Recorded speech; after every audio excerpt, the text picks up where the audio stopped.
냉전 시대 그 어떤 비행기보다 높고 빠르게 비행한 미국 전략정찰기 SR-71 블랙버드를 미국 CNN이 최근 집중 조명했다.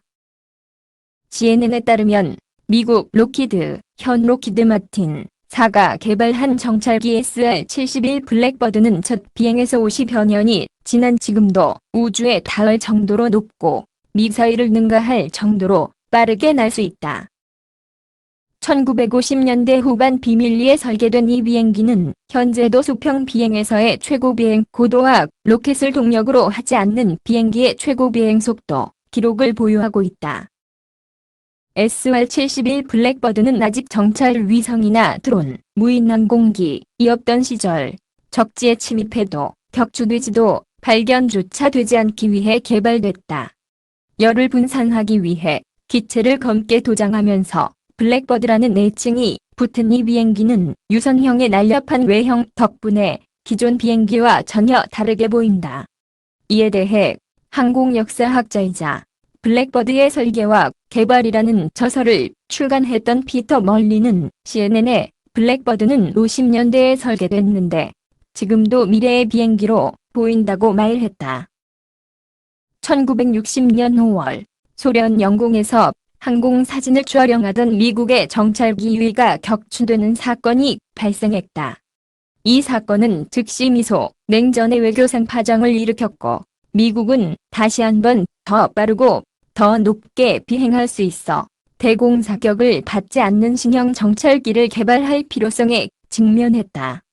CIA, 미국 중앙정보국가 원한 것은 고도 27 이상에서 고속 비행이 가능한 데다 가능한 한 레이더에 포착되기 어려운 정찰기였다고 멀리는 설명했다. 이 야심찬 정찰기의 설계를 맡은 이들은 세계 최고의 항공기 설계자 중 한 명인 켈리 존슨과 그가 이끄는 로키드에서 조직된 기술자들로 구성된 비밀부서 스컹크웍스 연구원들이었다. 존슨은 블랙버드가 처음 퇴역했던 1990년에 모든 것을 발명할 필요가 있었다고 개발 당시 상황을 회상했다. 그는 같은 해 사망했다. 블랙버드 계열의 첫 비행기는 A-12로 명명돼 1962년 4월 30일 첫 비행을 했다. 총 13대의 A-12가 만들어졌고 이들 비행기는 CIA가 운용하는 극비의 특별 프로그램에 따라 운용됐다. SR-71은 시속 3200 이상으로 비행하기 위해 설계돼 있어 주위의 외기와의 마찰에서 기체의 표면 온도가 상승해 기존의 기체는 고온에서 녹아버린다. 따라서 기체의 소재로 티타늄 합금이 채택됐다. 티타늄은 고온을 견딜 수 있고 철보다 가볍다. 그러나 티타늄 합금을 사용하면서 다른 문제가 생겼다. 우선 티타늄으로 만든 도구 세트를 새롭게 만들 필요가 있었다. 일반적으로 철로 만든 도구를 사용하면 티타늄은 도구와 접촉했을 때 깨지거나 부서지기 때문이다. 또 티타늄 자체를 조달하기도 어려운 것으로 밝혀졌다. 당시 세계 최대 티타늄 공급 국가는 소련이었다. 미국 정부는 티타늄을 대량으로 구매할 필요가 있었다. 아마 가상의 회사를 통해 구매한 것일 것이라고 멀리는 말했다. SR-71의 1호기는 완전히 도장하지 않고 기체의 은색 티타늄 합금을 드러낸 상태에서 비행하고 있었다. SR-71이 처음으로 검은색으로 도장된 시기는 1964년의 일이다. 검은색 도료는 효율적으로 열을 흡수하고 방출해 기체 전체의 온도를 낮추는 것으로 나타났다. 이렇게 해서 블랙버드가 탄생했다. 블랙버드 계열의 첫 번째 모델인 A-12에서는 여러 파생형이 개발됐다. YF-12는 기수 이외에는 A-12와 흡사하지만 이는 정찰기가 아니라 요격기다.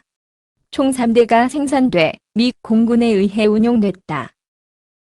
M-21은 기체의 후방에 드론을 탑재하고 발사하기 위한 파일론 PYLON을 갖추고 있었다.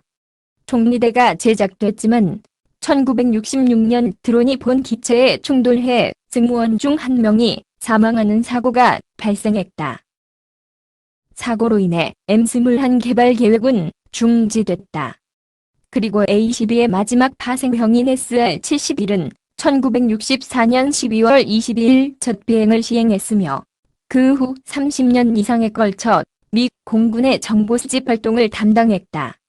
총 32대가 생산돼 블랙버드 계열은 최종적으로 50대가 됐었다.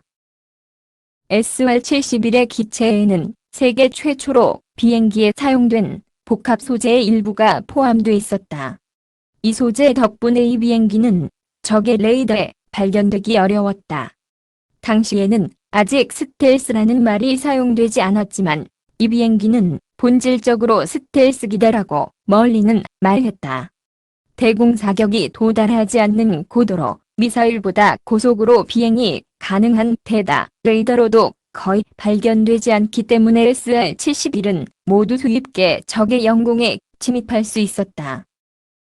멀리는 SR-71에 대해 적이 발견하고 미사일을 발사할 무렵에는 이미 적의 영공을 뒤로 하고 있다는 발상이었다면서도 당시에는 아직 실시간으로 데이터를 링크할 수 없어 SR-71은 상공에서 필름 사진을 촬영하고 이 비행기가 기지로 가져간 필름을 처리해 연구했다고 말했다.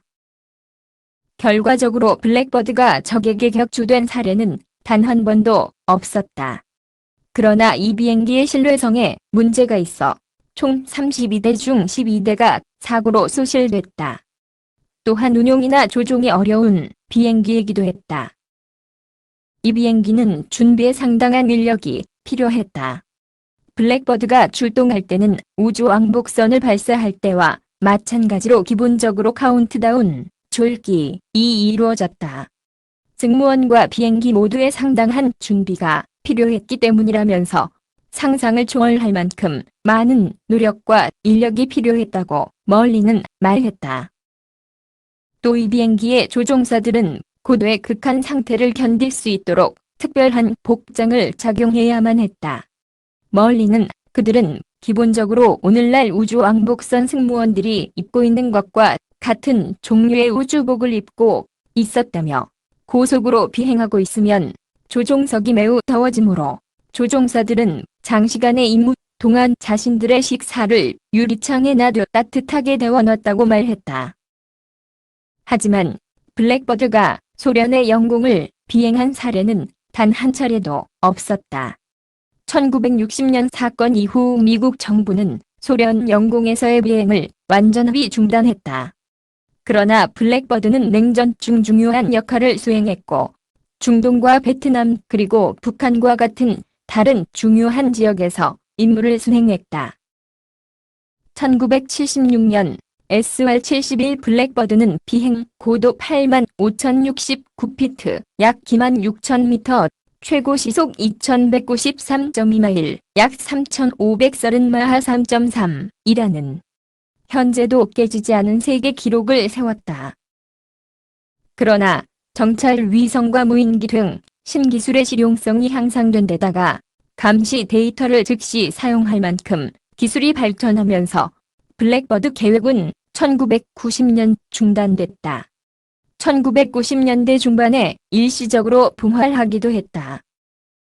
1999년 미국 항공우주국 나사 ESR-71 블랙버드의 마지막 비행을 시행한 뒤 남은 기체는 모두 박물관으로 보내졌다.